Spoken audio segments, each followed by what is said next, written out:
இன்றைய நிகழ்ச்சிக்குள் செல்வோம். பாலசாண்டியன் அவர்களை பற்றி இங்கு யாரும் தெரியாதவர்கள் இருக்க முடியாது. உரத்த சிந்தனையில் ஒரு பெரிய உரத்த சிந்தனையாளராக இருந்து வருகின்றவர். மற்றும் நிறைய புத்தகங்கள் எழுதியிருக்கின்றார். அவருடைய உரை இன்று கேட்பதற்காக நாம் அவருடன் காத்துக் கொண்டிருக்கின்றோம். பக்தி அன்றும் இன்றும் என்பது அவருடைய தலைப்பு. பக்தி அந்த காலத்தில் எப்படி இருந்தது, இந்த காலத்தில் அப்படி இருந்தது என்பதை பற்றி சொல்வதாகத்தான் நான் எதிர்பார்த்து கொண்டிருக்கின்றேன். அவர் என்ன சொல்லுவார் என்று தெரிந்து கொள்ள உங்களுடன் நானும் ஆவலாக காத்துக் கொண்டிருக்கின்றேன். திரு பாலசாண்டின் அவர்கள். அனைவருக்கும் என்னுடைய பணிவான வணக்கங்கள். குவிகம் என்பது ஒரு பெரிய அறிஞர் சபை என்பதை நான் மிகவும் பொறுப்புணர்வோடு உணர்ந்து என்னுடைய உரையை பேச விழைகின்றேன். இந்த வாய்ப்பு ரொம்ப நாள் கழிச்சு எனக்கு கிடைச்சிருக்கு. கிட்டத்தட்ட ஒரு 24 ஸ்டேட் டிராவல் பண்ணி ஒரு 2.5 லட்சம் பேரை பயிற்சி மூலமாக நான் சந்தித்திருக்கிறேன். அதிகமாக stress management, work life balance, அதுக்கப்புறமா leadership qualities, sales, profitability, attitude change, இந்த மாதிரியான விஷயங்கள் பற்றி தான் நிறைய பேசுறதுக்கான வாய்ப்பு இருக்கும். பட் ஆன்மீகத்தை பற்றி பேசினதுன்றது ஸ்மித் ரோட்ல இருக்கக்கூடிய அரவிந்தோ சொசைட்டில கிட்டத்தட்ட ஒரு 20-30 தடவை பேசியிருக்கேன். அதுல இதே தலைப்புல அப்பயும் பேசியிருக்கேன், பக்தி அன்றும் இன்றும் அப்படின்னு சொல்லிட்டு. வேற ஒரு சில அரங்கங்கள்லயும் இதே தலைப்புல பேசியிருக்கேன். ஸோ இந்த தலைப்பு ஓகேயா அப்படின்னு சொல்லி கேட்டதுக்கு நம்ம கிருபானந்தன் அவர்கள் கண்டிப்பா இது நல்லா இருக்கு, இதுல பேசுங்க, நம்மளுடைய ஆடியன்ஸ்க்கு இது நல்லா இருக்கும் அப்படின்னு சொன்னாரு. ஸோ அவருடைய ஒப்புதலோடு இந்த தலைப்புக்குள் நம்ம நேரடியாக செல்கிறோம். கண்டிப்பா பக்தி அப்படிங்கும் போது நம்மளுடைய தெய்வ பக்தி, தேசபக்தி, குரு பக்தி, தொழில் பக்தி, சேவா பக்தி அப்படின்னு ஒரு 5-6 வகையா பிரிச்சுக்கலாம்.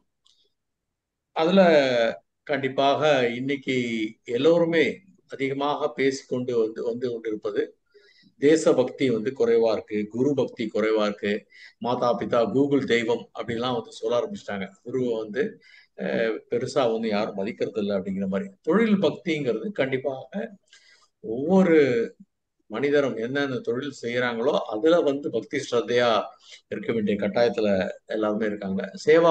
சேவையை ஒரு தொழிலாகவோ இல்ல சேவையை தன்னுடைய முழுநாள் மூச்சாகவோ கருதக்கூடியவர்கள் அதை ஒரு பக்திகரமாக ஸ்ரத்தையாக செய்வார்கள் என்று சொல்லலாம். இன்னைக்கு குறிப்பா நம்ம பேச போற ஒரு தலைப்பு தெய்வ பக்தி அப்படிங்கிறத பத்தி நான் சொல்ல போறேன். அதுலயும் அங்கங்க ஒவ்வொருத்தருடைய பக்தி பாவம் என்பது எப்படி இருக்கிறது, பக்தி என்றால் என்ன, அது மாதிரியான ஒரு ப்ரில்லூட், ஒரு ஆரம்ப சில விஷயங்களை பத்தி பேசிட்டு அதுக்கு பிறகு அன்றும் இன்றும் அப்படிங்கிற அந்த முக்கியமான தலைப்புக்குள்ள போகலாம் அப்படின்னு நினைக்கிறேன். ஸோ பக்தி அப்படின்னு பார்க்கும் பொழுது கடவுள் அல்லது ஒரு தெய்வீக சக்தியின் மீது உள்ள ஒரு ஆழ்ந்த அன்பு, நம்பிக்கை மற்றும் அர்ப்பணிப்பு என்றெல்லாம் நிறைய பேர் சொல்ல கேட்டிருக்கிறோம். ஸோ பக்தி செய்வது என்பது ஒரு சடங்கு கிடையாது. ஒருவருடைய வாழ்க்கை முழுமையாக ஒருவருடைய வழிபாட்டுக்குரிய ஒரு அர்ப்பணிப்பாக இருக்கிறது. நமக்கும் இறைவனுக்கும் இருக்கும் ஒரு உறவை, உணர்வை, பாவத்தை பக்தி என்று சொல்லலாம் அப்படின்னு சொல்றாங்க. பக்தியுடைய பல்வேறு அம்சங்கள் என்று பார்க்கும் பொழுது அன்பு, நம்பிக்கை, அர்ப்பணிப்பு, சரணடைதல், சேவை, அத மாதிரி அத வகையா பிரிச்சுக்கலாம். அன்பு அப்படின்னு சொல்லும் பொழுது கடவுள் மீது எந்த அளவுக்கு நம்ம ஒரு அன்பை வைத்திருக்கிறோம். கடவுள் தான் அவன் எனக்கு எல்லாமே. துமேவ மாதாச்ச பிதா துமேவ, துமேவ பந்துச்ச சகா துமேவ, துமேவ தெய்வம். அதாவது எல்லாமே நீதான்ற மாதிரியான ஒரு ஸ்லோகம் நம்ம கண்டிப்பா கேள்விப்பட்டிருப்போம். மமதேவ தேவ சர்வம் மமதேவ தேவான்னு சொல்லுவாங்க அந்த ஸ்லோகம்.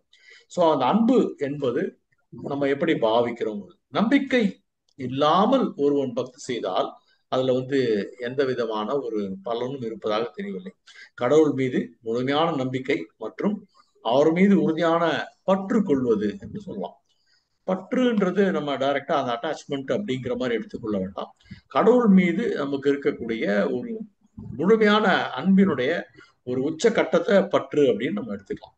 அர்ப்பணிப்பு அப்படிங்கிறது என்னன்னா, நிறைய பேர் நம்ம இன்னைக்கு இருக்கக்கூடிய ஒரு சந்தர்ப்பத்துல ரிட்டையர் ஆன பிறகு முழு நேரமா நம்ம பக்தியில் இறங்கிக்கலாம், இப்பெல்லாம் அதுக்கு டைம் இல்லை, நம்ம வாழ்க்கையை விரும்பியபடி கடவுளுக்காக நம்ம பின்னாடி காலத்துல அர்ப்பணிச்சுக்கலாம் அப்படின்னு சொல்றோம்.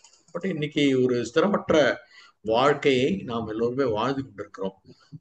நிச்சயமா வந்து எல்லோருமே நமது நாட்டிலும் சரி, எல்லா மதத்தவர்களுமே சரி, குழந்தை பருவத்தில் இருந்தே அந்த இறைசார் பக்தியை, அந்த வழிபாட்டு முறைகளை குழந்தைகளுக்கு வந்து சொல்லிக் கொடுத்து கொண்டுதான் வந்து இருப்பார்கள்.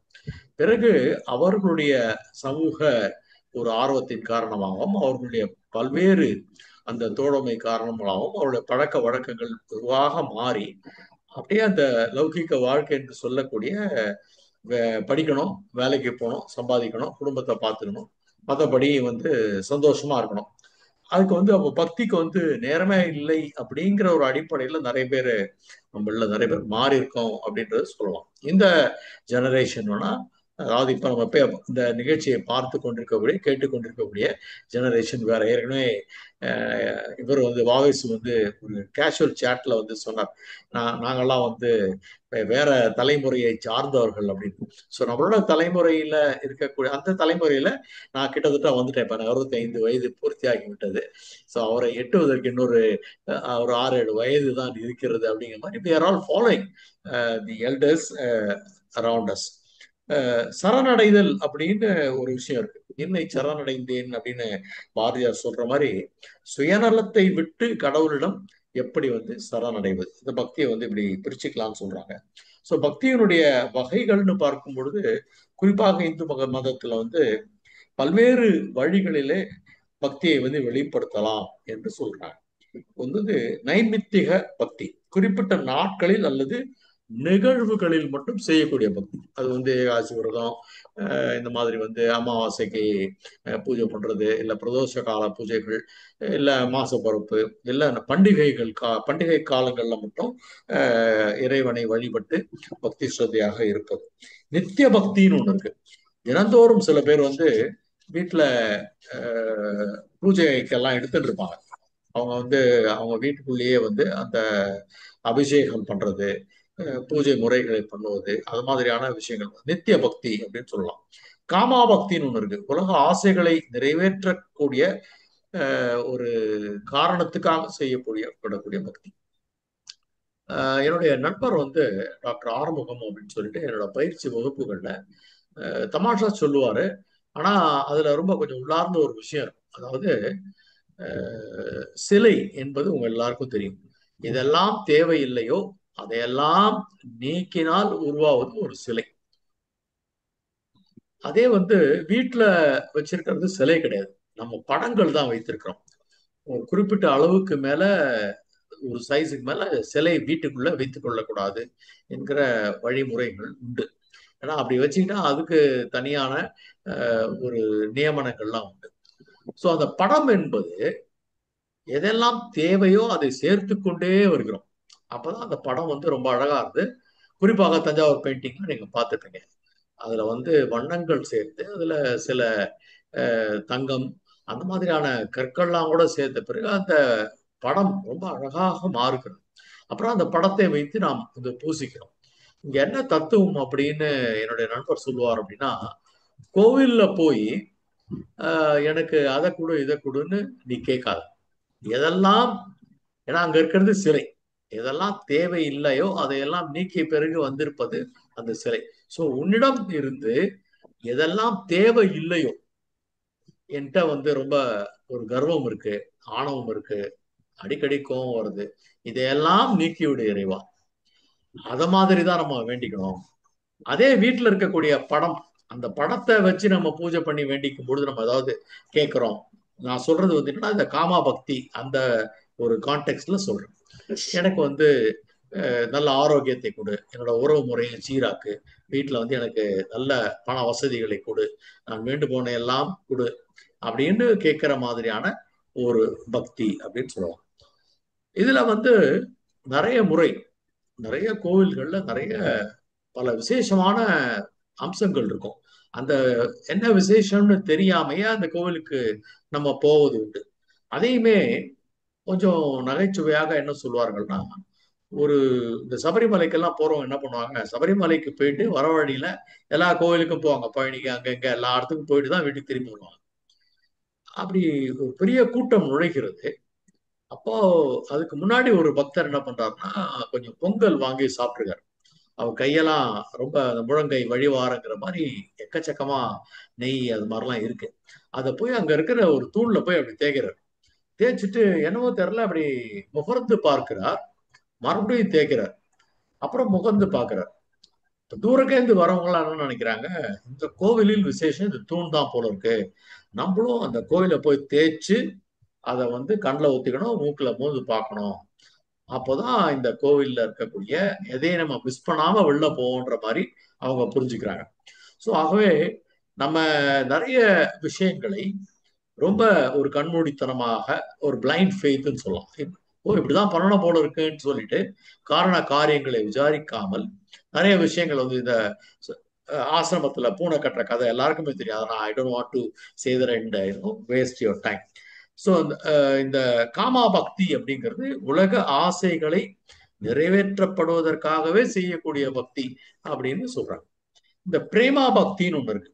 இது அதுக்கு அப்படியே எதிர்ப்பதமாக இருக்கிறது. சுயநலம் இல்லாமல் கடவுளிடம் செய்யப்படக்கூடிய உண்மையான ஒரு பக்தி. இது எல்லாத்தையும் சேர்த்து நம்ம பக்தி மார்க்கம் அப்படின்னு சொல்றோம். பக்தி மார்க்கம் அப்படிங்கிறது ஒரு தனிப்பட்ட வழிமுறையாகவே இருக்கிறது. இந்த மார்க்கத்திலே கடவுளை அடைவதற்கு வழி என்ன? பக்தி மூலமாக. அதாவது யோகா, யாகம் பண்ணலாம், பூஜை பண்ணலாம், அர்ச்சனை பண்ணலாம். இந்த காலத்துல நம்ம பஜனை பாடி சுவாமியை விதவிதமாக பாடி அந்த பக்தியை நாம் வெளிப்படுத்துவது, இறைவனோடு நம்மளுடைய ஒரு ஈர்ப்பை வெளிப்படுத்தி அவரோட ஒரு தொடர்பை ஏற்படுத்தி கொள்வது என்று சொல்றோம். குறிப்பாக நம்ம தெரியும், தெளியலே துராமா பக்தி மாக முழு, எனக்கு எப்படி பக்தி பண்ணணும்னு தெரியலையே, இந்த பக்தியோட வழியை எனக்கு சொல்லிக் கொடு என்பதாக தேனுகா ராகத்துல தியாகராஜ சுவாமிகள் ஒரு பாடல் எழுதிட்டார். ஸோ பக்தி என்பது ஒருவரின் வாழ்க்கையை அமைதியானதாகவும் அர்த்தம் உள்ளதாகவும் ஆக்குகிறது அப்படின்னு நம்ம சொல்லலாம். குறிப்பாக ஒருத்தருடைய ஆன்மீக வளர்ச்சியை ஊக்குவிக்கிறது என்று கூட சொல்லலாம். பக்தி என்பது அன்றும் இன்றும் அப்படின்னு பார்க்கும் பொழுது மனிதர்களுக்குள் இருக்கும் ஒரு உணர்வு தான். ஆனால் பக்தியை வெளிப்படுத்தும் விதத்தில் அது வெளிப்பாடுகளிலும் சில மாற்றங்கள் ஏற்பட்டிருக்கின்றன. கோயிலுக்குள்ள போய் 3 பிரதட்சணம் பண்றது, மொத்த பிரகாரத்தையும், நவகிரகமா இருந்தா 9 பிரகாரத்தை சுத்துறது, இது மாதிரிலாம் நமக்கு பெரியவங்க சொல்லி கொடுத்துருப்பாங்க. இப்போ ஒரு அவசர அடியில போகும்போது அந்த கோவில் கிட்ட வரும்போது வண்டியை அப்படி ஸ்லோ டவுன் பண்ணிட்டு சில பேர் அப்படின்றான், பிள்ளையாருக்கு ஒரு ஃபிளைங் கிஸ் கொடுக்குறான், இல்ல அங்க இருக்கிற ஒரு சாய்பாபா தெரியறது அப்படின்னா அப்படி ஒண்ணு கொடுக்குறான். ஒரு முறை கொஞ்ச காலத்துக்கு நான் விக்ரமன் சார் பக்கத்து வீட்டுல ஜெய்சங்கர் தெருவுல வசித்து வந்தேன். அப்போது அந்த பாபா கோயில் அங்க கிடையாது. இப்ப அண்மை காலத்துல அந்த பாபா கோயில் ரொம்ப ரொம்ப பிரபலமாக இருக்கக்கூடிய விஷயம். உண்மையாவே நடந்த சம்பவம். ஒருவர் இதே மாதிரியே என்ன பண்றாரு, அங்க வண்டி அப்படி நிறுத்திட்டு பாபாக்கு ஒரு கிஸ் கொடுத்துட்டு அப்படி இப்படின்றாரு. பின்னாடில இருந்து ஒருத்தன் அவரோட வண்டியை இடிச்சிடறான், அவர் கீழே விழுந்துட்டாரு. அவரை எழுப்பி உள்ள இருந்து விபூதி எடுத்துட்டு அவர் நெத்தியில் இடுறாங்க, வாயில தண்ணியை ஊத்திட்டு நீ சரியான இடத்துலதான் விழுந்திருக்க அப்படின்னு அங்கேயே ஒருத்தர் தமாஷ் பண்றாரு. அவர் பாவம் பயங்கரமா அடிபட்டு அவருக்கு. அவர் மெதுவா இழுத்து இழுத்து உக்காத்தி, அதாவது எப்படி இந்த காலத்துல பக்தி செய்ய வேண்டிய ஒரு நிலை இருக்கிறது என்றால், ஒரு அவசர யுகத்துல நம்ம வாழ்ந்துட்டு இருக்கோம். ரோட்ல கூட போட்டிருக்கான், start slowly, start early, drive slowly, reach safely. நீங்க சீக்கிரமாவே கிளம்புங்க, மெதுவா போங்க, ஜாகிரதையா போய் சேருங்க.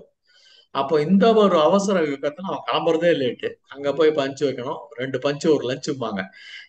பல ஊர்ல நான் பாக்குறது என்னன்னா, இந்த கான்ட்ராக்ட் ஒர்க்கர்ஸ் எல்லாம் தான் வேலை செய்வான், பர்மனன்ட் எம்ப்ளாயி எல்லாம் 2 பஞ்சு ஒரு லஞ்ச்ல தான் இருப்பான். ஸோ இந்த பக்தி பண்றது அப்படிங்கிறது இவனுக்கு ஏதாவது ஒரு கஷ்டம் வந்தால் மட்டுமே கடவுளை நினைப்பது. அப்படி கஷ்டம் தொடர்ந்து கஷ்டம் வந்தால் நீ எல்லாம் ஒரு கடவுளா, அது படங்கள்ல கூட காமிப்பான். அதாவது அது ஹிந்தி படத்துலயும் சரி, தமிழ் படத்துலயும் சரி. தமிழ் படத்துல குறைவாதான் அவங்க கடவுளை பத்தி எல்லாம் காட்டுவான். ஹிந்தி படத்துல எல்லாம் அமிதாப் பச்சன் போய் அப்படி கடவுள் முன்னாடி நின்று அவரை சாடுவார். "நீ எல்லாம் ஒரு கடவுளா, இப்படி பண்ணிட்டியே" அப்படின்ற மாதிரியான சீன்ஸ் எல்லாம் வச்சிருப்பாங்க. சோ கடவுளை திட்டக்கூடியது கூட பக்தி தான் அப்படிங்கிற ஒரு அடிப்படையிலும் சில விஷயங்கள் நான் அவங்க கூட பகிர்ந்துக்கிறதா இருக்கேன். அது மாதிரியான சில விஷயங்கள் வச்சிருக்கேன். சோ பக்தி அப்படின்னு பார்க்கும் பொழுது வெறும்னா கோவில்களுக்கு செல்வது, பாடல்களை பாடுவது, விரதங்கள் இருப்பது, அத மாதிரி வந்து அன்றைய காலகட்டத்துல ரொம்ப சிரத்தையா எல்லாருமே பண்ணியிருந்தாங்க. இன்றைய காலகட்டத்துல பக்திங்கிறது எப்படின்னா சமூக சேவை செய்வது கூட பக்தி தான். ஆன்மீக சொற்பொழிவுகளை கேட்பது பக்தி தான். யோகா செய்வது பக்தி தான். தியானம் செய்வது பக்தி தான். இவங்களோட ஒரு இன்டர்பிரிட்டேஷன் சொல்லுவாங்க இல்லையா, இவங்களுடைய மனதுக்கு ஏற்ப, தன்னோட புரிதலுக்கு ஏற்ப அதை எடுத்துக்கொண்டு அதை எது சரி எது தவறு என்று நம்மளால சொல்ல முடியாது. One man's food is other man's poison. What is right to me is maybe wrong to you. So அதனால அதுல ஆர்கியூ பண்றதுக்கு ஒண்ணுமே கிடையாது.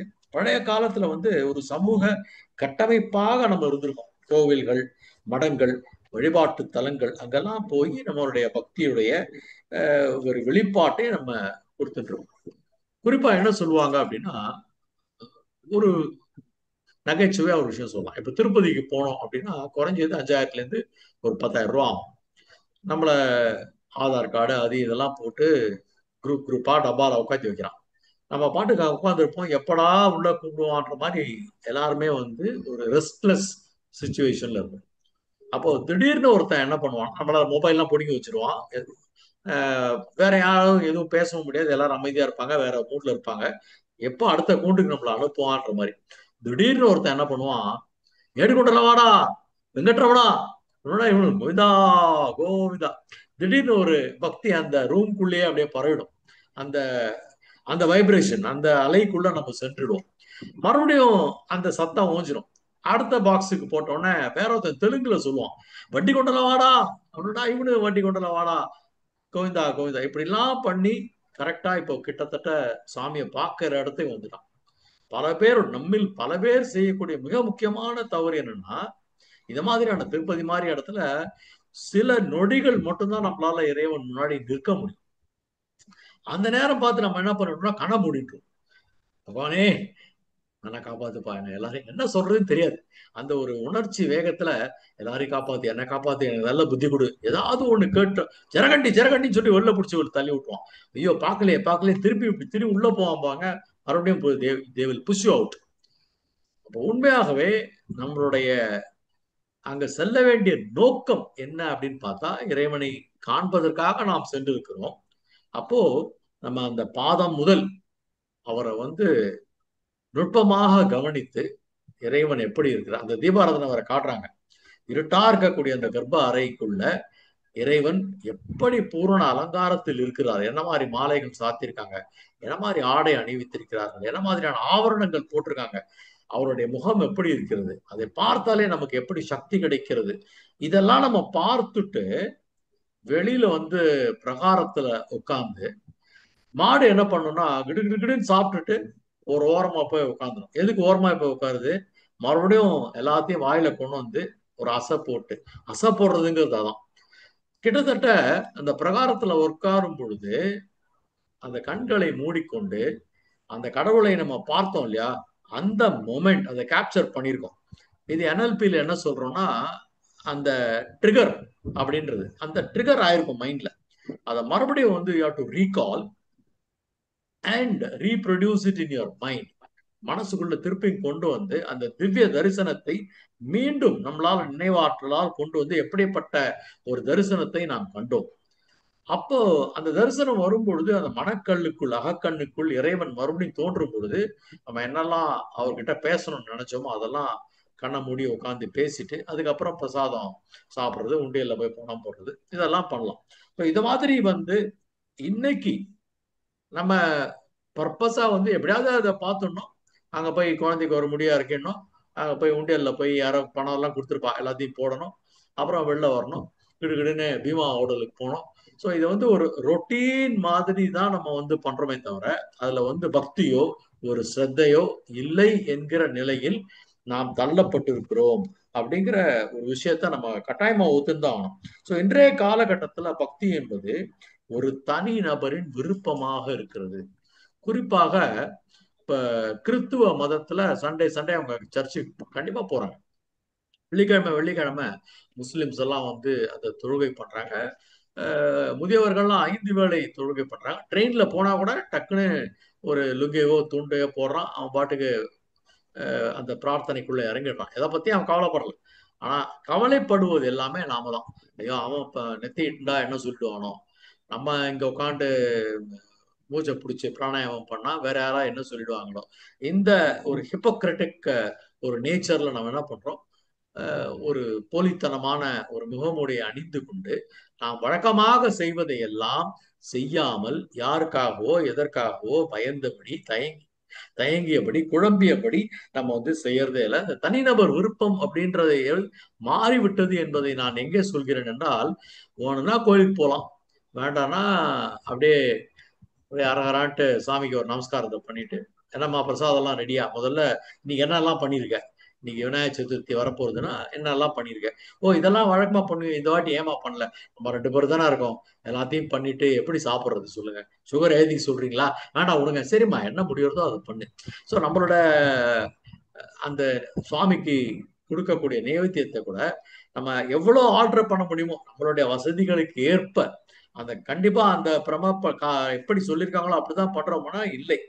இப்ப இன்னைக்கு வந்து சில கடைகளில் ரெடிமேடாக கொழுக்கட்டை சுண்டல் எல்லாம் கூட விற்கிறாங்க. அதெல்லாமும் வாங்கிட்டு வந்து நைவேத்தியம் பண்ணலாம். ஸோ எல்லாமே வந்து இட் இஸ் பர்மிட்டட் அலௌடுன்ற மாதிரி நம்மளாவே taken it for definitely for granted. So அந்த யோகா தியானம் ஆன்மீக சொற்பொழிகள் இதெல்லாம் கேட்கறது கூட பக்தியில தான் வருது அப்படிங்கிற மாதிரியான ஒரு அதுதான் நம்மளுடைய பக்தியோடைய வெளிப்பாடு அப்படிங்கிற மாதிரி நம்ம அதை உணர வச்சிருக்கோம். அந்த சக்தியை மக்கள் நம்புகிறார்கள், வணங்குகிறார்கள். ஆனால் அதையும் தாண்டி இன்னைக்கு வந்து நிறைய கூட்டம் வருது. பிரதோஷம் அப்படின்னு பார்த்தா பல தரப்பட்ட மக்கள் போய் பண்றாங்க. முந்தானத்தை கூட டிவியில பாத்தீங்கன்னா ஆடி அமாவாசைங்கிறச்ச எல்லா நதி தீரத்திலும் அவ்வளவு கூட்டம்.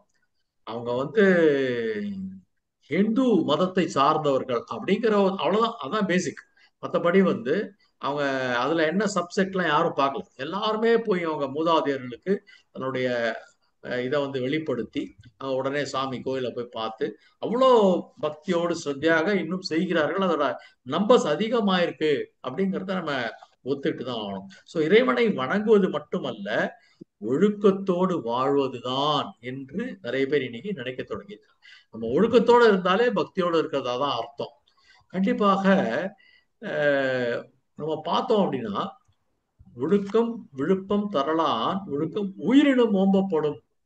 அப்போ நமக்கு எல்லாம் இருக்கு, ஆனா உயிரை விட முக்கியமா ஒழுக்கம் இருக்கு. அப்படிங்கிறச்ச அந்த ஒழுக்கமாக இருந்தாலே அதுவே பக்தி தான். சில பேரு மௌனமாக இருப்பது அது பக்தின்னு நினைப்பாங்க. சில பேர் ஆரவாரமாக கூச்சலிடுவது. இப்ப ஐயப்ப பஜனைக்கெல்லாம் போனா பயங்கரமா எல்லாமே கத்தி தான் பாடுவாங்க. அந்த சரண கோஷங்கள்லாம் காதை துளைக்கும் அப்படியே. ஸோ அது வந்து பக்தியோட வெளிப்பாடு. எத்தனை நீ கத்துறையோ அவ்வளோ நீ பக்தி கொண்டவன் அப்படிங்கிற மாதிரி ஒவ்வொருத்தருடைய நம்பிக்கை அது. ஸோ தனி மனித வாழ்வுல வந்து பக்தியும் ஆன்மீகமும் ஒன்றுக்கொன்று தொடர்பில் இருக்கின்றன. புகழ்பெற்ற கோயில்கள், சமய இலக்கியங்களில் அறியப்படாத தகவல்கள், பக்தியை தழைத்தோங்க செய்ய சான்றோர்களை பற்றிய விவரங்கள், தனி மனித வாழ்வில் ஆன்மீக மகிழ்ச்சியோட வாழ வழிமுறைகள் என்று இன்னைக்கு வந்து மனதில் பக்தியை விதைப்பது, வளர்ப்பது, பாதுகாப்பது, அதை பத்தி இன்னைக்கு நிறைய பேசுறாங்க. ஸோ இது வந்து ஒரு மாற்றமாக நாம் கருதலாம், பார்க்கலாம். பக்தி அன்று பக்தி இன்றுங்கிறச்ச முக்கியமா இதை நம்ம பார்க்கலாம். குறிப்பா வந்து பக்தியால் யானுனை பலகாலும் பற்றியே திருப்புகழ் பாடி. அப்போ பக்தின்ற ஒரு வார்த்தையை வைத்து அருணகிரிநாதர் ஒரு திருப்புகழை தொடங்குறார். பக்தியால் யானுனை பலகாலம். அப்ப அந்த விரும்பின பாடல பக்தியோட பாடுறேன் அப்படின்னு சொல்றாரு.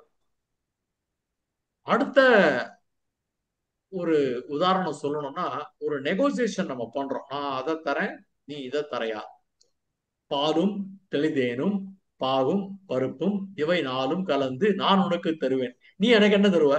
கோலம் செய் துங்க கரிமுகத்து தூமணியே நீ எனக்கு சங்கத்தமிழ் மூன்றும் தான். அப்போ நான் உனக்கு இதெல்லாம் தரேன், திருப்பி in return what are you going to give? இப்ப நம்ம போய் ஓட்டு போடுறோம், நம்ம கண்டிப்பா எதிர்பார்க்கிறோம் நீ கொடுத்த வாக்குறுதிகள் எல்லாம் நிறைவேற்றினாயா அப்படிலாம் பேசுறோம் இல்லையா? அது மாதிரி கடவுள்கிட்டயும் போய் ஒரு நெகோசியேஷன். அது வந்து வீட்டில் கணவன் மனைவியிடமும் குழந்தைகளிடமும் அலுவலகத்தில் ஒரு கொலீக்ஸ் கிட்ட அதாவது எம்ப்ளாயர் கிட்ட எம்ப்ளாயி கிட்ட எல்லாத்தையும் வந்து ஒரு எக்ஸ்பெக்டேஷன் இருக்கு. அப்ப கடவுள்கிட்டயும் அதை காட்டலாம் அப்படிங்கிற மாதிரி. அதே திருவள்ளுவர் பார்க்கும் பொழுது வையத்துள் வாழ்வாங்கு வாழ்வோன் வானரையும் தெய்வத்தில் வைக்கப்படும் அப்படின்ட்டார். உலகத்தில் வாழ வேண்டிய ஒரு அறநறையில் நின்று வாழ்கிறவன் வானலத்தில் உள்ள தெய்வ முறையில் வைத்து மதிக்கப்படுகிறான். தெய்வத்தை போல ஒருத்தனை மதிக்கப்படுகிறார்கள். சுந்தரமூர்த்தியின உடைய சுவாமிகளுடைய கதை உங்களுக்கு தெரியும். அவர் மிக சீற்றத்துல இருக்கார். அப்போ அவருக்கும் சிவபெருமானுக்கும் நடுவுல ஒரு கான்வர்சேஷன். இப்ப நீ என்னை பத்தி பாடு, ஒரு நாள் கோபமா இருந்தால பாடு, இந்த கோபத்துல நான் எப்படி உங்களை பத்தி பாடுவேன் அப்படிங்கிறார். பரவாயில்ல, என்னெல்லாமோ சொல்லி என்ன திட்டினல, அதே வார்த்தையா வச்சு நீ பாடு அப்படிங்கறச்சதான் பித்தா. பித்தானா பைத்தியக்காரான்னு அர்த்தம். கடவுளை பார்த்து சொல்றாரு, பித்தா பிறை சூடி பெருமானே அருளாளா அப்படிங்கிற ஒரு பாடலை அப்பதான் வந்து பாடி அதுக்கப்புறமா அவரை கொண்டாடுறாரு. முதல் வரி என்ன சொல்லிட்டாரு? பித்தா அப்படின்றார். சோ எப்படி வந்து இறைவனை பித்தனே, பிறையை கன்னியாக சூடியவனே, பெருமை உடையவனே, பெண்ணை ஆற்றின் தென்பால் உள்ள அப்படின்ற மாதிரிலாம் அதுக்கு அர்த்தம்லாம் வந்து நம்மளுடைய கூகுளார் கொடுக்குறாரு. உண்மையிலுமே நான் இதெல்லாம் தேடிதான் எடுத்தேன். எல்லாமே எனக்கு தெரிந்த விஷயங்களை மட்டும் நான் இங்க பேச வரவில்லை. இதற்காக மிகப்பெரிய தயாரிப்பை நான் செய்து கொண்டுதான் உங்கள் முன்னால் இந்த சிற்றுரையை ஆற்றிக் கொண்டிருக்கிறேன். இதுல வந்து நாயேன் பல நாளும் நினைப்பின்றி மனத்துன்னை பேயாய் திரிந்தைத்தேன் பெறலாகா அருள் பெற்றேன். நாயேன் பல நாளும் அப்பனா மூங்கில் நிறைந்த பெண்ணையாற்றின் தென்பால் உள்ள திருவெண்ணெய்நல்லூரில் அருட்துறை அந்த கோவில்ல நான் வந்து எப்படி எல்லாம் அலைஞ்சு அவனை பாக்குறதுக்குங்கிற மாதிரி அந்த பாடலை வந்து பாடுறேன். இது நீங்க பாத்தீங்கன்னா அபிராமி பட்டர் நிறைய பாடல்கள் எழுதிட்டாரு. அதுல அந்த அந்தாதிங்கிறது ஒரு வார்த்தையில முடியும், அடுத்த வார்த்தையில அடுத்த பாடல் அணங்கே அணங்குகள் நின் பரிவாரங்கள் ஆகையினால் வணங்கேன் ஒருவரை வாழ்த்துகிலேன் நெஞ்சில் வஞ்சகரோடிணங்கேன் எனது உனது என்றிருப்பார் சிலர் யாவரோடும் பிணங்கேன் அறிவுண்டிலேன் என் கண்ணி வைத்த பேரழியே. அப்புறம் அடுத்த பாட்டு வந்துடும், அழியார் கவனத்தில் ஆரணை. அடுத்த பாட்டு வந்துடும். அடுத்தடுத்த பாட்டு அந்த வார்த்தை முடியும் பொழுதே தொடங்குகின்றது அப்படிங்கிறத நம்ம இங்க பாக்குறோம். அப்போ அங்க என்ன சொல்றாருன்னா, ஒருவரை வாழ்த்துகளேன் நெஞ்சில் வஞ்சகரோடு இணங்க. அபிராமி பட்டருடைய ஒரு டிக்ளரேஷன் மாதிரி இருக்குது. இந்த உலகத்தில் இருக்கிற அனைத்து சக்திகளையும் அன்னையை பணிந்து நிற்கின்றன, அன்னையின் பரிவாரங்களாக இருக்கின்றன. ஆகையினால் தனித்தனியே வேறு வேறு சக்திகளையும் தெய்வங்களையும் தொழுவதிலோ பணிந்து நிற்பதிலோ பொருள் ஒன்றும் இல்லை. ஆகையினால் உன்னை தவிர வேறு யாரையும் நான் பணிந்து நிற்க மாட்டேன். அதாவது இத பாரதியாரும் சொல்றாரு, நம்ம வாவேசு சார் மாதிரி அத்தாரிட்டி கண்டிப்பாக வந்து இதை வேலிடேட் பண்ணுவாங்க. வேற யாரையும் நான் வந்து வணங்க தயாராக இல்லை அப்படிங்கிற ஒரு இது. அதாவது வணங்கா முடியும்லாம் நம்ம கேள்விப்பட்டிருக்கோம். சோ மனதில் வஞ்சம் உடையவரோடு நான் சேர மாட்டேன், மற்றவர்களோட கூட்டு எனக்கு வேண்டாம், என்னுடைய நல்ல எண்ணங்கள் அதனோட அடியோடு அழிந்து விடும். ஆகையினால் தீவர்களோடு நான் சேர மாட்டேன். எனது என்று இருப்பவையெல்லாம் அன்னையே உனது. இந்த அறிவு என்னுடைய தானா, எனக்குள்ளேயே இருந்ததா? இல்லை. இந்த தெளிவு இந்த அறிவு எல்லாமே எனக்கு நீ தந்தது, உன்னுடைய ஒளியால் எனக்கு வந்தது, உன்னை வணங்கும் அறிவும் திறனும் எனக்கு நீ கொடுத்தவைதான் அப்படின்னு பாடம். இப்போ பக்தி வளர்ந்து விட்டால் மனதினில் பற்றொன்றிருந்திடுமோ, ஆத்ம சக்தி உணர்ந்து விட்டால் அகத்தே தாழ்வு தலைப்படுமோ. இதெல்லாம் பின்னாடி வந்தவர்கள் எல்லாரும் எழுதிய பாடல்கள். அதை நம்ம பார்க்கறதுக்கு முன்னாடி கட்டாயமா நம்ம பார்க்க வேண்டிய விஷயம் என்னன்னா, வசிஷ்டர் தாரித்ய துர்க்கதகன சிவ பஞ்சாட்சர சோத்திரத்தை வந்து எழுதியிருக்காரு. துளசிதாசர் அனுமான் சாலிசா எழுதியிருக்காரு. சங்கரர் கனகதாரா சோஸ்திரம் எழுதியிருக்காரு. நமஸ்தேஸ்து மகாமாயே ஸ்ரீபே சுரபூஜிதே சங்கு சக்கர கதாஹஸ்தே மகாலட்சுமி நமோஸ்துதே. இது யார் எழுதினா? இந்திரன் எழுதியிருக்காரு. இத நம்ம எல்லாருக்குமே மறக்க முடியாத ஒரு ஸ்லோகம் இருக்கும். அதாவது சங்கராபரணம் படத்துல ஒரு சீன் ஒண்ணு காட்டுவோம். அதுல வந்து பாத்தீங்கன்னா காளிதாசர் எழுதின அந்த ஸ்தோஸ்திரத்தை தான் அந்த படத்துல அவன் கோவில்ல நின்னுட்டு வாசின்னு இருப்பான். அந்த ஸ்லோகத்தை நான் உங்களுக்கு சொல்லணும்னு நினைக்கிறேன்.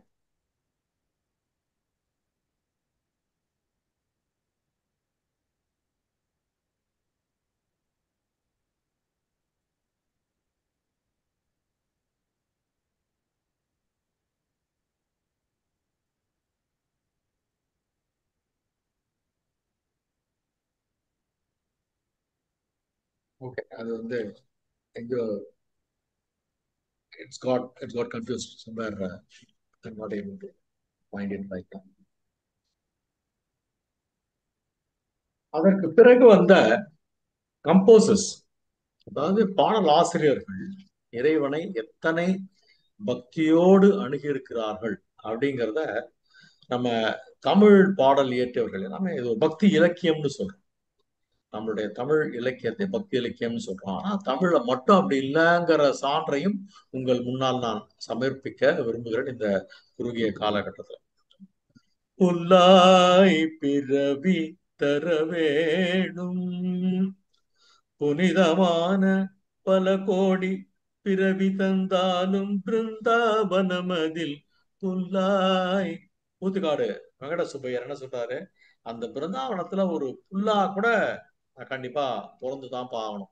அப்படின்னா என்ன அர்த்தம்னா, உன் கூட நான் ஏதாவது ஒரு ரூபத்துல நான் இருக்கணும். அவருக்கும் இறைவனுக்கும் நடக்கக்கூடிய ஒரு கான்வர்சேஷன். அதுவே பிற்காலத்துல பாபநாசம் சிவன் பிரபாவரம் தாரும் பெம்மானே, பிரபாவரம் தாரும் பிறந்தான் திருவடி மரபா வரம் தாரும். சோ எனக்கு முதல்ல என்ன சொல்றாரு? பிறவா வரும் தாரும். எனக்கு என்ன மறுபடி பிறவிலாம் வேண்டாம். அப்படியே பிறந்தாலும் உன்னை மறவாத எனக்கு வரவத்தை கொடுக்கும் கூட. எப்பவுமே நான் உன்னை ஞாபகம் வச்சுட்டு இருக்கணும். உன் கூட நான் தொடர்புலயே இருக்கணும். உன் கூடயே தான் இருக்கணும். அதே மாதிரியான ஒரு பாடலை பாபநாசம் சிவன் மறுபடியும் என்ன சொல்றாருன்னா, காண வேண்டாமோ இரு கண்ணிருக்கும் பொது விண்ணுயர் கோபுரம் காண வேண்டாமோ. கோபுர தரிசனம் கோடி பாப விமோசனம். சில ஹோட்டல்ஸ் எல்லாம் போய் நம்ம தங்குவோம் மதுரையில. அங்கேருந்து பார்த்தாலே அந்த கோபுரங்கள் எல்லாமே தெரியும். அதே மாதிரி சிதம்பரத்திலயும் நீங்க போயிட்டு எங்கேயாவது ஒரு பக்கத்துல ஒரு மாடியிலயோ இல்ல ஒரு ஹோட்டல்லயோ தங்கினீங்கன்னா அந்த எல்லா கோபுரங்களும் தெரியும். ஸோ அந்த கோபுரத்தை தரிசித்தாலே நம்மளுடைய பாபங்கள்லாம் விமோசனமாகும். நதிகளில் நீராடினால் பாபம் விமோசனமாகும். நம்ம பக்தின்றது வெறுமனே இறைவனோட மட்டும் வச்சுக்கல.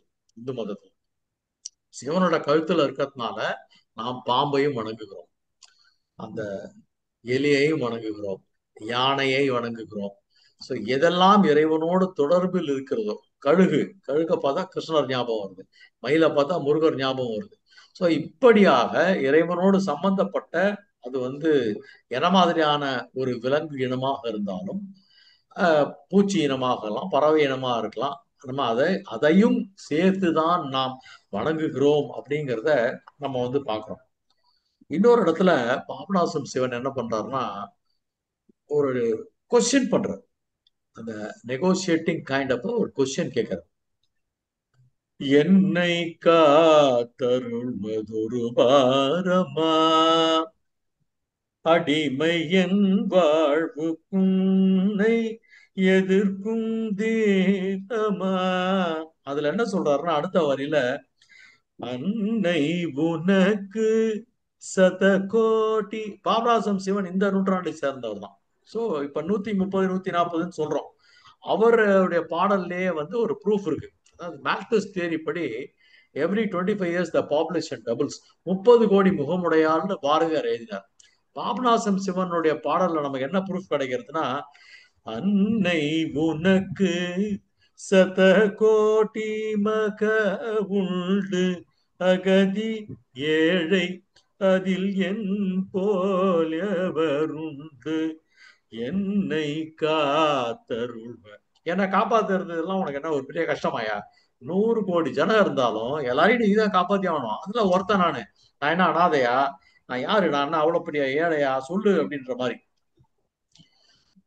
ஆனால் இவரை மட்டும் நம்ம வழிபட்டால் போதும் அப்படிங்கிற அளவுல ஒரு பாடலை கோபாலகிருஷ்ண பாரதி எழுதுறார். சபாபதிக்கு வேறு தெய்வம் சமானமாகுமா, கிருபாநிதி இவரை போலே கிடைக்குமோ இந்த தரணிதனில். அதுக்கு அடுத்த வரிதான் இன்னும் ரொம்ப அழகான விஷயம். ஒரு தரம் சிவச்சிதம்பரம் என்று உரைத்தால் போதுமே, பரகதிக்கு வேறு புண்ணியம் பண்ண வேண்டுமோ. இப்போ ஒரே ஒரு தடவை சிவ சிதம்பரம்னு சொல்லு போதும், நீ வேற எதுவுமே பண்ண வேணாம் அப்படின்ற மாதிரி ஒரு அடிப்படையில் அவர் எழுது. இப்ப நம்ம வேறு சில மொழிகளில் பாடல் எழுதியவர்கள், இறைவனோடு தொடர்புடையவர்கள் என்ன செஞ்சிருக்காங்க அப்படிங்கிற ஒரு சின்ன ஒரு ஒப்பீடு.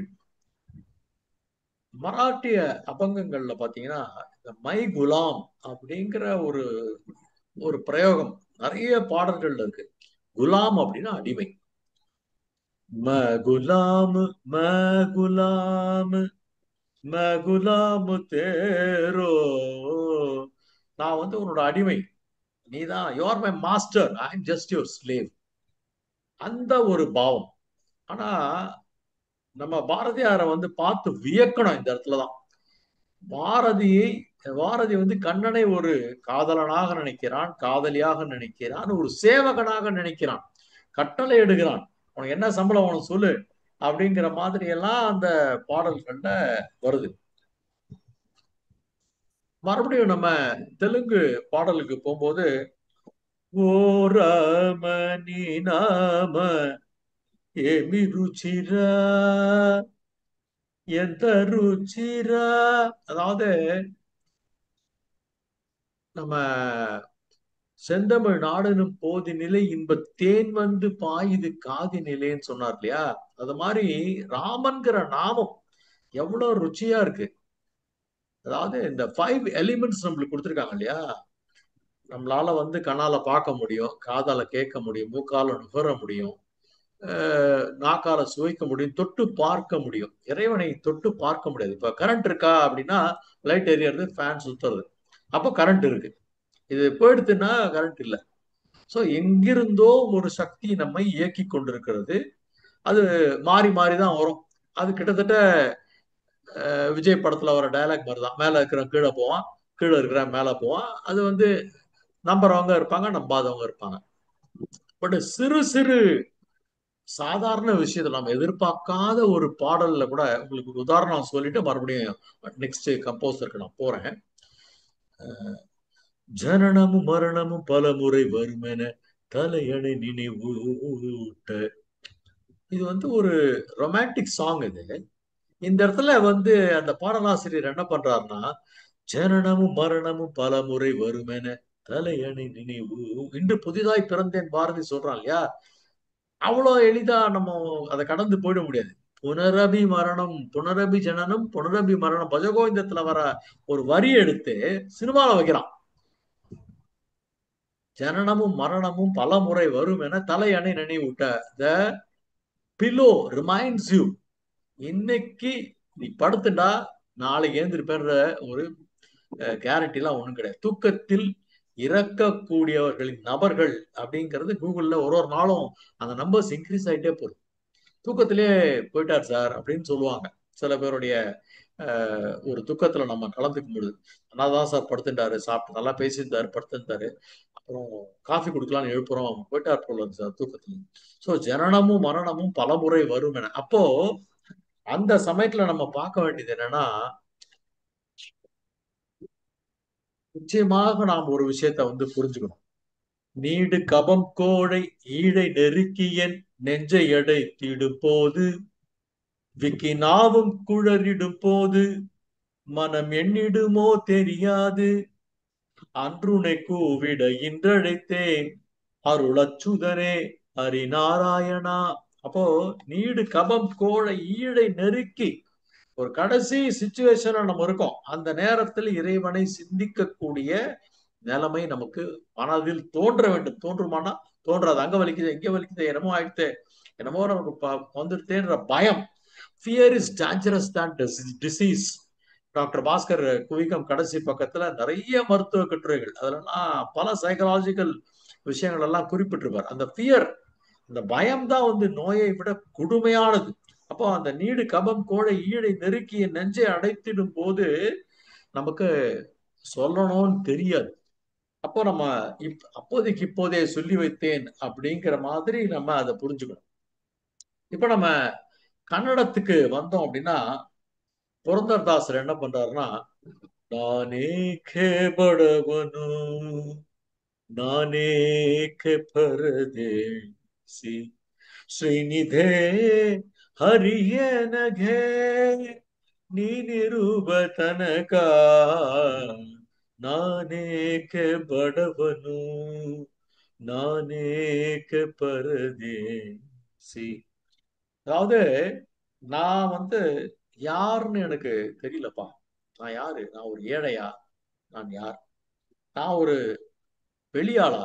ஐ a stranger to you. நீ எனக்கு பொக்கிஷமாக இருக்கக்கூடிய, அதுல அடுத்த பாட்டு எப்படி வருதுன்னா, எப்படி பொக்கிஷத்துல வைரம் வைடூரிய நவரத்தனத்தெல்லாம் வச்சு காப்பாத்துறோமோ, என் நெஞ்சுக்குள்ள ஒண்ணு வச்சு காப்பாத்துறேன் இறைவான்னு புரந்தரதாசர் அடுத்தடுத்த வரிகள்ல சொல்றார். அந்த பாடல்லாம் ஃபுல்லா பாடினா நமக்கு நேரம் போடும். இப்போ பிரம்மானந்தர் ஒரு பாடல், எல்லாத்துலயுமே நான் ஒரு ஒரு வரி, ஒன்றரை வரி தான் நான் பாடுறேன். பவசாகர் तरण कठिन है, किस वित जाऊं पार मुरारे, भवसागर तरण कठिन है, किस वित. இது போஜ்புரி லாங்குவேஜ்ல எழுதுறாரு. जन्म जन्म खो दास तुम्हारो, दास तुम्हारो. நான் தாசனா இருக்கேன். அதாவது அங்க குலாம்னு சொல்றாங்க மராட்டில, இவர் நான் உனக்கு தாசனா இருக்கேன். இப்படி புரந்தரதாசர் கண்ணதாசன் அப்படிங்கிற மாதிரி தாசன், தாசான தாசன், உனக்கு நான் கிட்டத்தட்ட ஒரு ஸ்லேவ்க்கு நெக்ஸ்ட் ஸ்டெப்னு வச்சுக்கலாம். ஸ்லேவ் கிடையாது, ஆனா மேல் மிகவும் பற்று வைத்திருக்கோம். இப்ப இங்க பவசாகர் கா தரணு கட்டினுகனா, இந்த வாழ்க்கையெனும் கடலிலே மூழ்கியே தவிக்கிறேன், காத்திடவா என்று அழைத்தேனே, காத்திடவா என்று அழைத்தேனே, கந்தா குமரா கதிர்வேலா என்னிடம் வரமனும் இல்லையா. வருவான் வடிவேலன்னு ஒரு ஆல்பம் ஓஎஸ் அருண் பாடியிருக்காரு. You will not believe. எனக்கு for a period of time ஒரு ப்ரொஃபஷனல் ஸ்ட்ரெஸ் இருக்கு. அந்த சமயத்துல நான் அப்பதான் என்னோட வேலையை விட்டேன். ஸோ பாஸ்கர் சார் என்னுடைய மிக நெருங்கிய ஒரு குடும்ப நண்பர். எனக்கு பிரிஸ்கிரைப் பண்ணது வந்து ரெண்டே ரெண்டு ஆல்பம் தான். ஒன்னு இந்த வருவான் வடிவேலனை போய் கேளு, அப்புறமா தியாகராஜருடைய உற்சவ சம்பிரதாய கிரிட்டிக்ஸ் எல்லாம் கேளு. All your stress will go, just go, உனக்கு மெடிசன் எல்லாம் கிடையாது, கிளம்பு அப்படின்ட்டார். அதுக்கப்புறம் அந்த வருவான் வடிவேலன் அப்ப கேசட்டா வந்தது, அதுக்கு பிறகு சிடியா வந்தது. ஒன்ஸ் நான் அதை அனுபவிச்ச அப்புறம், இப்ப ஃபேஸ்புக்ல நீங்க பாக்குறீங்க, லைக், கமெண்ட், ஷேர் அப்படின்னு 3 பட்டன் இருக்கும். லைக் மைண்டடா இருந்தா என்ன பண்றோம்? லைக் பண்றோம். நமக்கு ஏதாவது ஒரு சார்புடைய விஷயத்தையோ இல்ல எதிர்ப்பான விஷயத்தையோ சொல்லணும்னா கமெண்ட்ல போய் டைப் அடிக்கிறோம். ரொம்ப பிரமாதமா இருக்கு. இத ஒரு 10 பேர் பார்க்கணும் அப்படின்னா என்ன பண்றோம்? உடனே ஷேர் பட்டன் அமைக்கி நம்மளுடைய டைம் லைன்ல ஷேர் பண்ணலாம். அது ஒரு ஏதாவது ஒரு குரூப்ல கொண்டு போய் ஷேர் பண்ணலாம். அப்ப நான் வருவேன் வடிவேலன் என்ன பண்ணேன்னா, கிட்டத்தட்ட ஒரு 20 சிடி வாங்கி யார் யாரெல்லாம் எங்களுடைய ஃப்ரெண்ட்ஸ் ரிலேட்டிவ்ஸ் இருக்கோ எல்லாருக்கும் கொடுத்து, இதை முதல்ல கேளுங்க, அருமையான பாடல். 10 பாட்டு முருகரை பத்தி ஒரு மாமி எழுதியிருக்கா. சம் தாரா நடராஜன் நினைக்கிறேன் அந்த மாமி, ரொம்ப நியூ கம்போசர் தான். அவங்க எழுதின பாடல ஓஎஸ் சரவணன் அவ்வளோ பிரமாதமா பாடியிருப்பாரு. அதுல ஒன் ஆஃப் த சாங்ஸ் தான் நான் வந்து உங்களுக்கு பாடி காமிச்சேன்.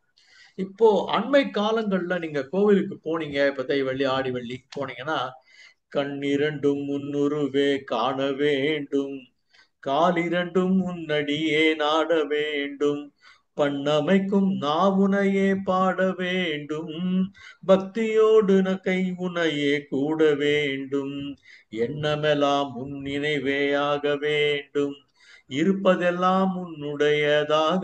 அப்பனா அந்த பக்தி பாவத்தை பாருங்க. என்னுடைய கண்கள் உன்னை மட்டும் தான் பார்க்கணும், எதையும் பார்க்க கூடாது.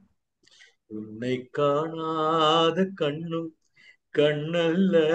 ஆக்சுவலி பாத்தீங்கன்னா, nothing wrong in interpreting that film song here. நீங்க நம்ப மாட்டீங்க. ஒவ்வொரு நாளும் ஆபீஸ் கிளம்பும் போது நான் சாமி கிட்ட நின்று ஸ்லோகங்கள்லாம் சொல்லுவேன். என்னோட டாக்டர் என்ன பண்ணுவான்னா, அப்பன்னு பார்த்து ஒரு பாட்டு வச்சுக்குவான். அஹ் நம்ம கான்சென்ட்ரேட் பண்ணி ஃபோக்கஸ் பண்ணி ஸ்லோகம் சொல்ல முடியாது. சில நாளைக்கு எப்படி அமையும் அப்படின்னா, உன்னை விட இந்த உலகத்தில் வசந்தது ஒண்ணுமில்ல, அந்த பாட்டு ஓடும். நான் என்ன பண்ணுவேன்னா, அதையே பிரேயரா அன்னைக்கு பாடிட்டு நான் ஆபீஸ் கிளம்பிடுவேன். Nothing wrong. அந்த லிரிக்ஸை கவனிங்க. உன்னை விட உலகத்துல வசந்தது ஒண்ணும் இல்லை. ஸ்லோகம் சொன்னா என்ன, இப்படி சொன்னா என்ன? It is all your understanding, your relationship with God. இன்னொரு விஷயத்தையும் நான் உங்களுக்கு சொல்ல நினைக்கிறேன். வைரமுத்து ஒரு வேற ஒரு கட்சியை சார்ந்தவரா இருக்கலாம், கடவுளை நம்பாதவர்களா இருக்கலாம். ஆனால் கடவுளும் காதலும் ஒன்றுங்கிற அடிப்படையில ஒரு பாட்டு எழுதியிருக்காரு. அவர் ஏதோ புண்ணியம் தேடிட்டார் ஒரு பாட்டு மூலமாக. மலர்கள் கேட்டேன் வனமே தந்தனை, தண்ணீர் கேட்டேன் அமிர்தம் தந்தனை, எதை நான் கேட்பின் உனையே தருவாய். அதாவது நான் என்ன கேட்டா நீ உன்னையே எனக்கு தந்துருவ. நான் மலர்கள் கேட்டேன், நீ எனக்கு ஒரு பெரிய நந்தவனத்தையே கொடுத்துட்ட. நான் தண்ணி தான் கேட்டேன், எனக்கு அமிர்தத்தை கொடுத்துட்ட. இது சினிமா பாட்டு. ஆனால் இதை நீங்கள் கடவுள் பாடலாக நினைத்து பாட முடியும். மனதில் நினைத்து அதையே பக்தி பாடலாக உங்களால் உணர முடியும். ஏன்னா நமக்கு நிறைய சமயம் கடவுள் முன்னாடி போய் கேட்கணும்னு தோணும்.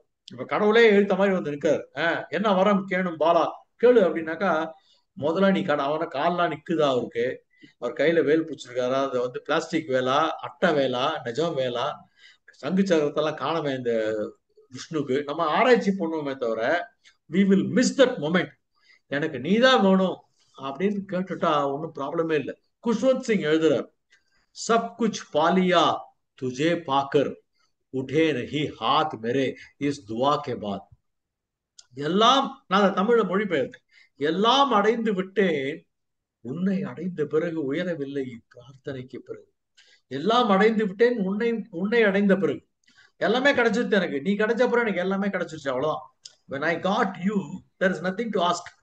உயரவில்லை என் கைகள் பிரார்த்தனைக்கு பிறகு. அதுக்கப்புறம் வந்து கையை தூக்கி அதை கூட இதை கூடன்னு கேட்க வேண்டிய அவசியமே கிடையாது.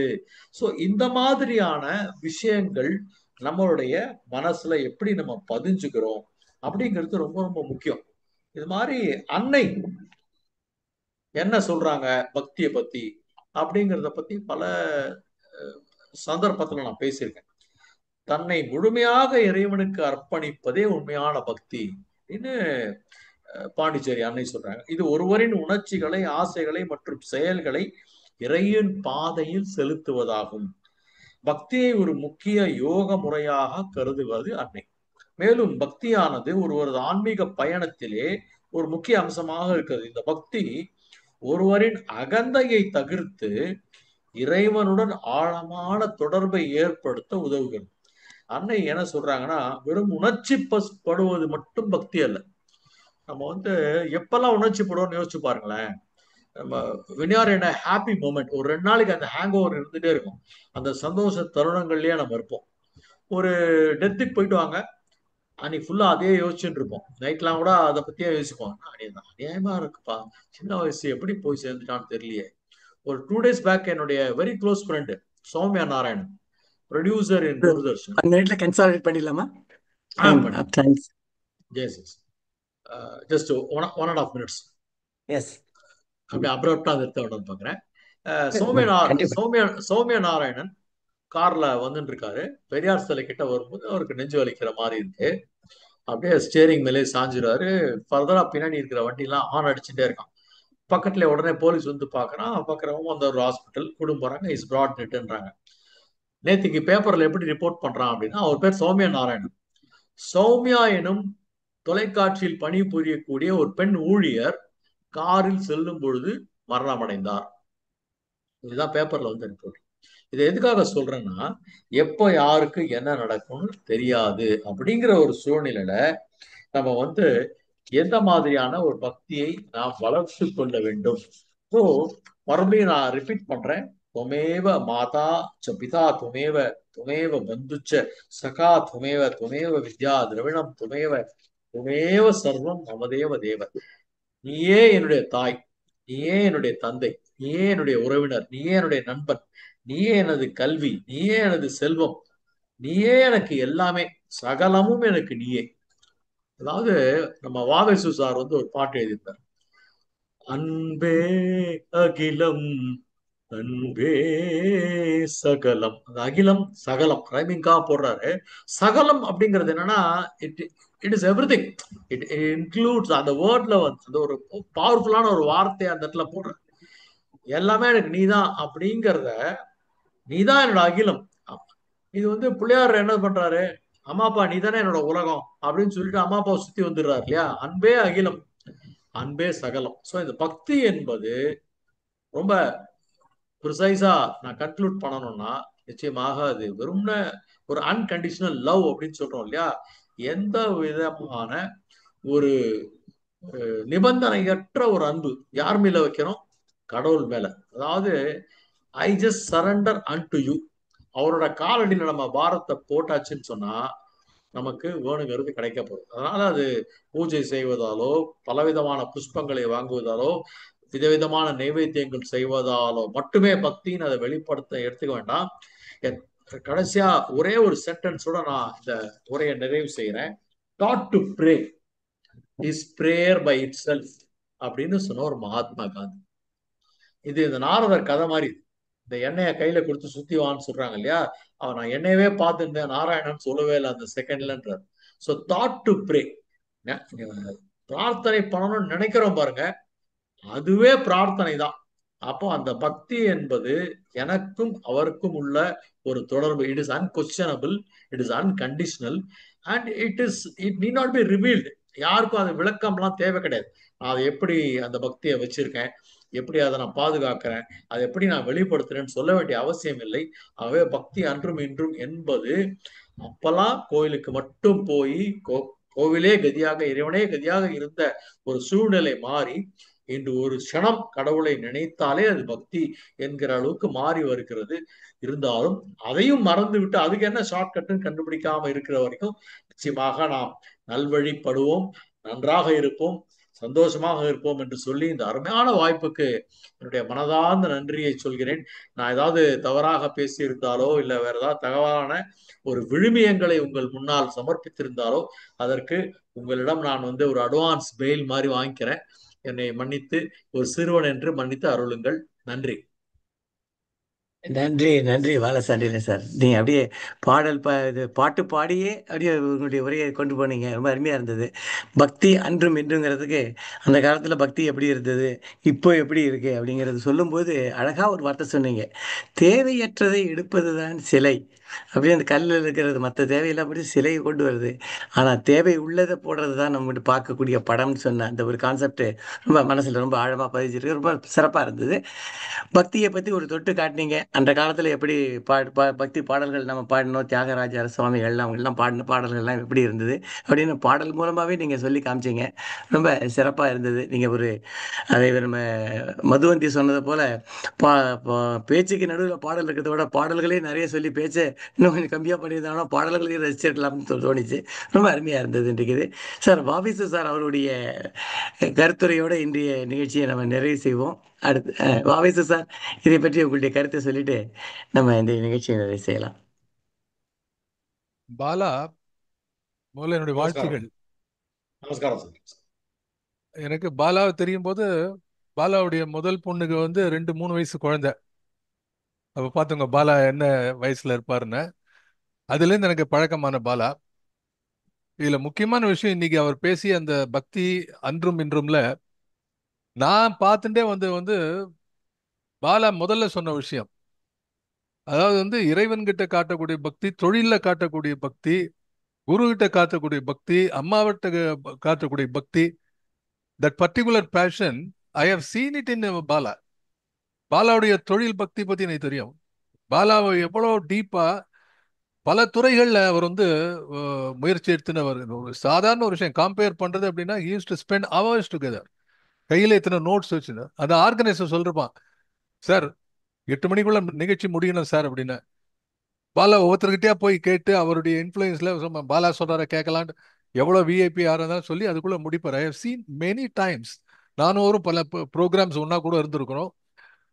அதனால அதெல்லாம் எனக்கு மனசுல வந்து அன்றும் இன்றும் வந்து இன்றைய ஒரு ஒரு தாட் ப்ராசஸ்ல வந்து பக்தியை எப்படி நம்ம கொண்டாடுறது நான் ரொம்ப ரசிச்ச இடம்னா சினிமா பாட்டு. அப்போ ஏதோ ஒண்ணு உன்னை தவிர வேற உலகத்துல யாரும் இல்லை, அந்த கமலஹா அவங்க 2 மூஞ்சி வரவானா அது இல்ல.